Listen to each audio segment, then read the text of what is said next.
Money is supposed to be the one thing that this thing is good at producing, which makes the recurring sight of supposedly professional criminals living like cautious middle managers a small miracle of unintended realism. The mythology promises silk suits, endless cash, and a lifestyle that screams success.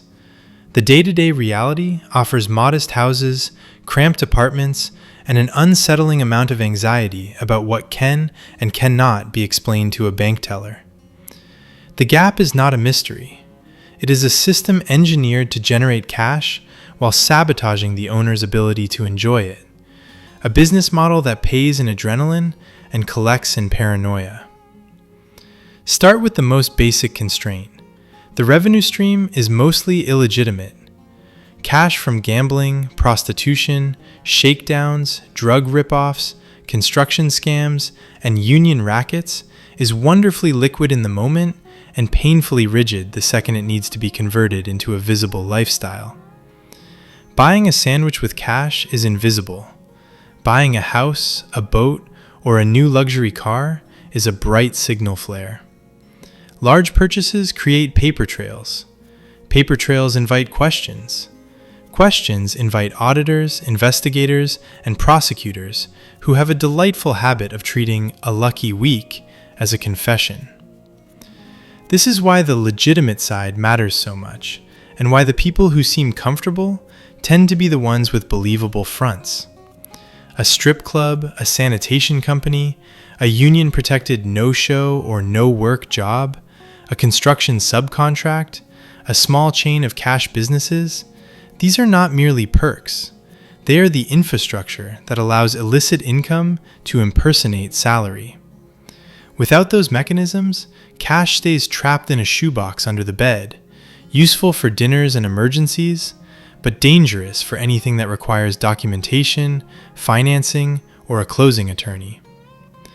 That radioactivity becomes obvious whenever the conversation drifts toward deposits, mortgages, or anything else that requires a bank. The average soldier cannot stroll into a dealership and slap down a stack of bills without inviting law enforcement to wonder why a man with a union W-2 and a modest job is purchasing a luxury vehicle like a visiting dignitary. The paranoia around paper income is not a character quirk. It is a rational response to a world where the IRS is as intimidating as any rival crew. When a legitimate paycheck is threatened, say when a major employer is sold and a convenient W-2 arrangement becomes harder to justify, suddenly the quiet, boring paperwork that nobody respects becomes the difference between stability and scrutiny. This is where the irony sharpens. The men who scoff at ordinary employment still rely on it as camouflage, and they panic when the camouflage fades. The hierarchy makes the picture even less romantic. The structure is a pyramid. Money moves upward, unpleasant tasks move downward, and the people in the middle learn to live with the constant sensation that someone above is taking a taste, and someone below is trying to hide one. Associates feed soldiers. Soldiers feed captains. Captains feed the boss. The myth is that everyone is earning. The reality is that everyone is taxed. The more a soldier brings in, the more the captain expects. The more a captain receives, the more the boss demands. The system incentivizes a permanent state of dissatisfaction because contentment is bad for collections. And the most persuasive management tool is not profit sharing. It is fear of what happens if receipts come in light. Even the boss's money is not a private pile of cash that sits untouched while he lounges in suburban splendor. There is overhead. Bribes do not pay themselves. Officers, inspectors, local politicians, union delegates, and assorted gatekeepers require regular attention, and attention is rarely free. The operation also needs cash for lawyers, bail, medical crises, and the various costs of maintaining a network of fragile alliances. A recession-proof enterprise is still an enterprise, and enterprises have expenses. The only difference is that this one cannot call payroll without risking prison. The business talk about being recession-proof is less an economic insight than a warning. Stop blaming the economy. Start squeezing harder. And when leadership delivers that speech while stiff-arming an elderly figure's requests for extra help with legal and medical bills, the hypocrisy is not incidental. It is the organizational culture. This is also why the relationship with larger neighboring organizations is more complex than a childish idea of tribute. A local boss does not automatically kick up to an external family in the way a soldier kicks up to a captain. External organizations take money through shared ventures, negotiated percentages, and, when relations sour, through muscle and intimidation. Complaints about redundant upper management bleeding off the kick are not bookkeeping notes. They are political arguments for takeover, the polished phrasing used to justify eliminating a smaller crew and absorbing its revenue streams. In other words, the payment is not a weekly envelope. It is the permanent risk of being treated as an unnecessary middle layer. Then there is the stubborn issue of competence. These are not, by and large, visionary entrepreneurs who stumbled into crime after a disappointing quarter at a consulting firm. Many are far better as enforcers than as stewards of capital. The skill set that makes a person effective at intimidation does not automatically translate into disciplined savings, investment, and risk management. Plenty of illicit earners have the same financial rhythm. A big score lands, money burns a hole in the pocket, and restraint is treated as a personal insult. Examples of this self-sabotage are not subtle. A windfall arrives, quite literally dropped into a man's lap, and it vanishes in days, leaving nothing but regret and the faint smell of squandered opportunity. Another man's idea of investing after a profitable job is backing a music demo, which is a charming reminder that intelligence is not a job requirement. Someone else treats every influx of cash as an invitation to gamble harder, drink more, or buy another status symbol that will need to be sold the minute a crisis hits. Add addiction to the mix, cocaine, compulsive gambling, or the general addiction to status, and the financial picture becomes almost comedic. The operation makes money. The people operating it treat money as disposable confetti. The show's clearest lesson about money is that criminal income is frequently spent the same day it is earned. The lifestyle is the product, not the byproduct. Fine restaurants become routine. Clubs become offices. Expensive tastes are treated as essentials. When a group lands a big score, the first instinct is not to stabilize the future, it is to announce the present. The men who complain about being squeezed will still burn money on luxuries and bets, because saving would require acknowledging that the pipeline can narrow, the law can tighten, and the friends applauding today may be collecting tomorrow. Front businesses are the alleged solution, and they are also a quiet critique of how few people can manage them. The advice to open a small, legitimate operation, something as ordinary as a bakery, sounds pedestrian, which is precisely why it is useful. Cash businesses can absorb illicit money, pay salaries, justify purchases, and create a plausible tax footprint. Yet many of the crew cannot be bothered to diversify beyond the skills they already have. Some prefer a stick-up to a storefront. Some are simply too impatient to launder money slowly when it can be spent quickly. And some are bluntly not equipped for the responsibilities of running anything more complicated than a shakedown.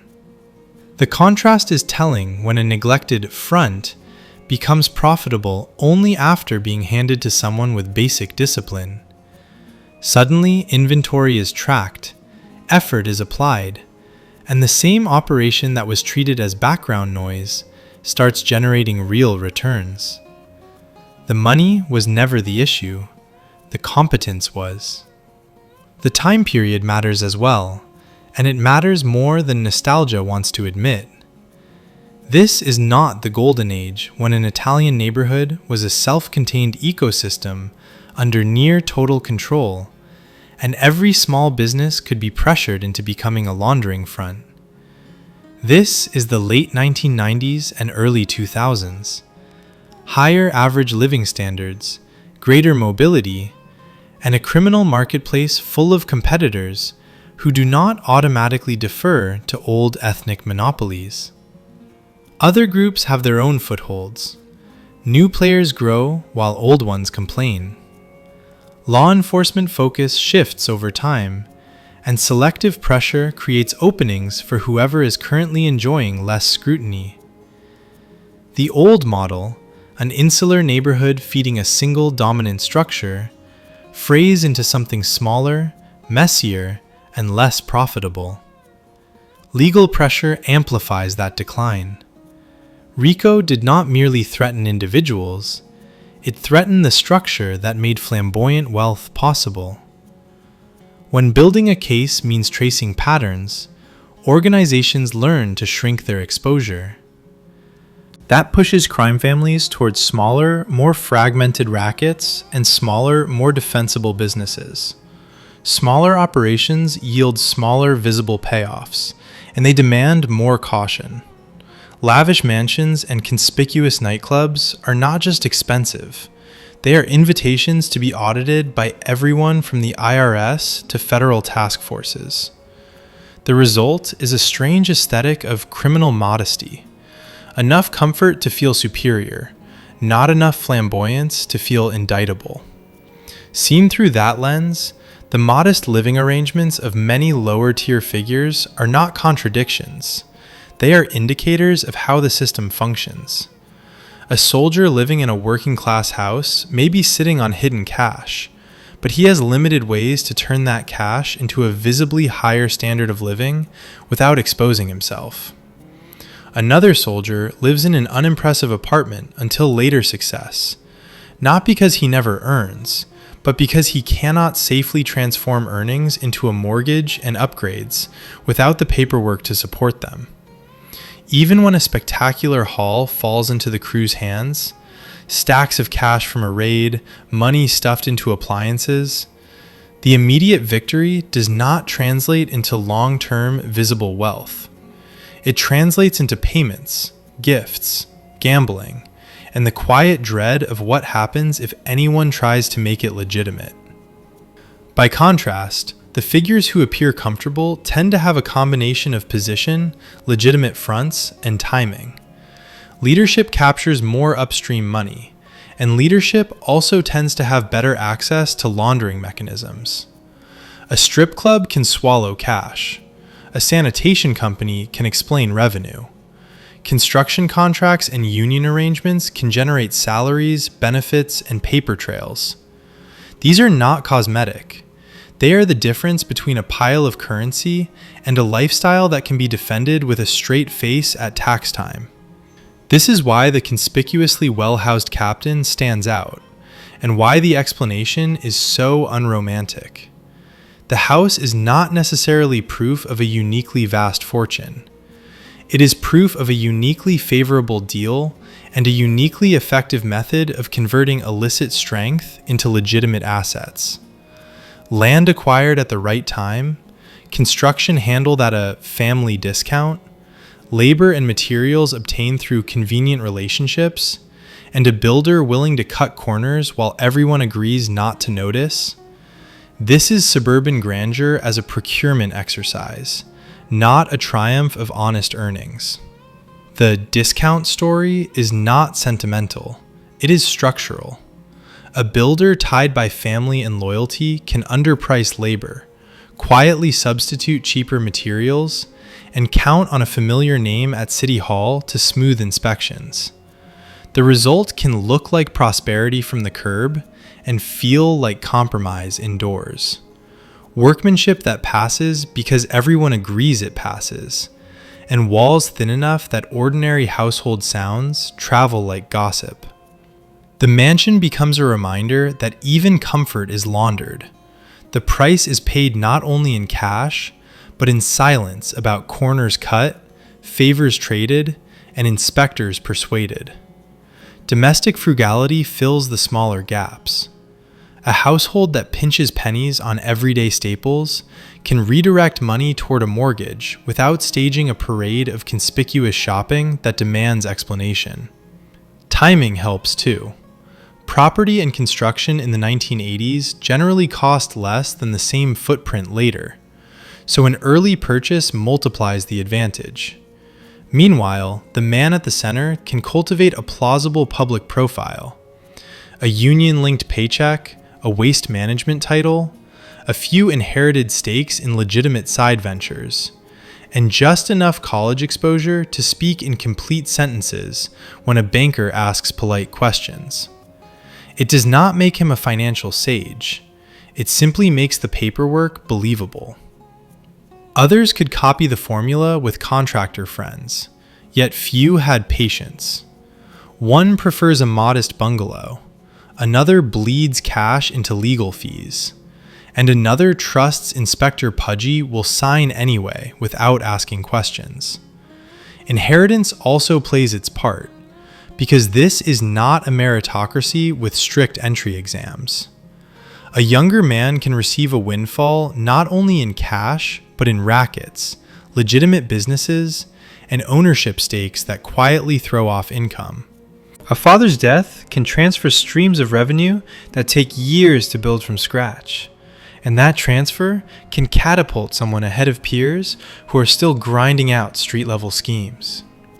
Ownership stakes in side ventures, sometimes as unglamorous as a deli, a sanitation arrangement, or a share in a music-related business, can provide both cash flow and plausible explanations. Early promotion matters too. A captain receives a cut from every soldier under his command, plus their associates, plus his own schemes. Getting that position earlier than peers compounds wealth, especially when peers are still paying taxes upward without receiving meaningful downstream percentages. This is where nepotism stops being a social critique and becomes an accounting advantage. Add genuine earning talent, and the difference becomes starker. Some criminals are not simply violent. They are creative in finding revenue streams. They spot scams, broker deals, leverage connections, and treat exploitation like a diversified portfolio. A capable earner can stack overlapping schemes: gambling operations, waste management contracts, union influence, construction projects, insurance fraud, and side deals with other communities. He can invent new hustles when old ones dry up. He can squeeze more money out of the same territory by constantly looking for angles. That talent is one of the few currencies that earns respect across the hierarchy, and it is a major reason leadership support consolidates around whoever consistently produces. This helps explain why other captains can look comparatively ordinary.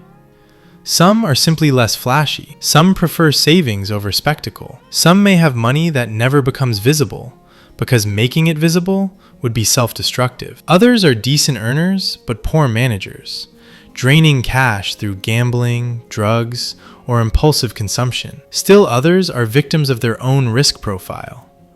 The man who sits on cash, but cannot demonstrate income, is limited in what he can buy. And the man who buys loudly becomes a magnet for attention. It is entirely possible to be wealthy and still look modest, just as it is possible to look wealthy while sitting on liabilities and panic. It also clarifies why certain soldiers and mid-level figures do, at times, enjoy significant material upgrades. A soldier can buy a better house later. A captain can acquire a second property, and someone who rises in status can suddenly afford lake houses and nicer cars. A mid-level figure may drive a series of increasingly expensive vehicles, sometimes used, sometimes financed through opaque arrangements. Because cars are easier to rationalize than real estate, and easier to dispose of when trouble hits. And when a man's spending accelerates, it is often less a sign of permanent prosperity than a sign of temporary confidence, a kind of consumer bravado that collapses the moment the next crisis arrives. Questions about whether most earnings are kicked up to leadership miss the more interesting point. The system is designed so that nobody, at any level, feels financially secure. The boss pressures captains. Captains pressure soldiers. Soldiers pressure associates. Everyone pressures the next person to bring in more, because more is always possible, and because fear is the management style. Even when someone is earning well, he can be squeezed. Even when he is squeezed, he can be told it is for the family, a phrase that somehow always translates into someone else's comfort. This is why a leader can demand that captains increase receipts under the banner of necessity, while privately treating those receipts as discretionary income. The rhetoric is communal. The outcome is personal. The size of the organization reinforces the sense of constrained wealth. This is not an empire. It is a regional operation, with ambitions bounded by geography and by stronger neighbors. North Jersey is not an open frontier. Move too far north or east, and the New York families will interpret it as provocation. Move south, and the Philadelphia sphere of influence becomes a problem. Expanding territory is not simply a matter of confidence. It is an invitation to war, and war is bad for margins. The smarter pressure is to expand within the existing footprint through more modern revenue methods, not to plant flags in someone else's backyard and act surprised when the response is hostile. The recurring description of the outfit as a glorified crew stings precisely because it is accurate. A smaller organization with a strong local printing press, but still smaller, still vulnerable, and always one diplomatic mistake away from being treated as redundant. There are occasional hints of outward reach. Business in Florida, work tied to Pennsylvania operations, a job that stretches as far as Quebec. But these are exceptions that prove the rule. The real footprint is local, and local power erodes when the local fabric changes. The series' background texture underscores that decline. Scenes that contrast old-world hangouts with corporate coffee houses are not decorative, they are commentary. The criminal class built its power on intimate neighborhood control, and it watches as local life becomes corporate, dispersed, and indifferent. Even the visual of a powerful figure walking and speaking and suddenly blending into a different urban enclave is a reminder of how quickly the landscape changes and how little the old rituals matter to anyone outside the bubble. Suburbanization deepens the problem. The old recruitment model depended on dense, homogeneous neighborhoods where everyone knew everyone, and proximity created opportunity. When the workforce relocates to separated suburbs, that pipeline thins. The next generation is not standing on the corner waiting to be noticed. It is commuting, attending different schools, and living in a world where the old rituals look like an eccentric hobby. The organization becomes older, smaller, and more brittle. Even the notional size of the operation becomes hard to perceive because the day-to-day story focuses on a narrow circle while implying a broader base of associates and soldiers that rarely appears, a narrative choice that doubles as a thematic statement. The institution's peak is past, and what remains is an aging core pretending it is still 1975. All of that makes the income of low-level members far less impressive than the fantasy. A bottom-tier associate or muscle is unlikely to make six figures in late 1990s or early 2000s dollars. Some may earn occasional bursts of cash. Many live closer to modest wages with irregular spikes. The risk-reward ratio looks absurd from the outside, yet the appeal persists because the lifestyle offers status, identity, and the illusion of a path upward. That is the seduction. Not wealth today, but the belief that tomorrow brings promotion, tribute, and access to the real money. The fact that many will never reach it is a detail quietly omitted from recruitment pitches. It is also worth noting that the apparent poverty of certain older figures is partly a lifestyle choice and partly a financial trap. A man without a spouse or children has less reason to purchase a large house, less patience for domestic overhead, and less need to project family success. Another older figure may have been sitting on substantial reserves until legal defense costs begin to consume them like a controlled burn. Wealth can exist and still fail to translate into comfort when most of it is assigned to lawyers, medical needs, and the steady expense of staying out of handcuffs. And when someone does have money, the decision to live modestly can be rational. Less visibility, fewer questions, fewer points of pressure. Meanwhile, the rich captain's lifestyle is not solely a product of higher rank. It is a product of having more legitimate income, more plausible documentation, and more effective laundering. Waste management is not glamorous, which is why it is perfect. Union arrangements are not thrilling, which is why they work. Construction contracts are messy, which is why they can conceal the right kind of mess. The captain who understands this can build a boss-sized portfolio before he officially wears the title, and he can maintain that portfolio by constantly adding new schemes: insurance fraud, hospitality stakes, real estate angles, and anything else that can be dressed up as business initiative. The irony, of course, is that the most outwardly comfortable figure is also the one who complains most loudly about being born too late. The complaint is not wrong in the abstract. The old days were probably easier. It is simply unconvincing when delivered from inside a large suburban home with a pool, an expensive vehicle in the driveway, orange juice preferences treated as philosophy, and a steady stream of semi-legitimate income that makes the lifestyle defensible on paper.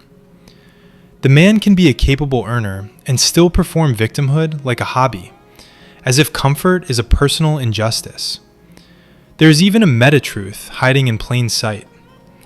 Sometimes the wealth is less an economic calculation than a narrative decision made early and then locked in. Once a leading figure is introduced as prosperous, the universe must accommodate it, whether through convenient discounts, inheritance, or the repeated reminder that he is a prodigious earner with unusual initiative.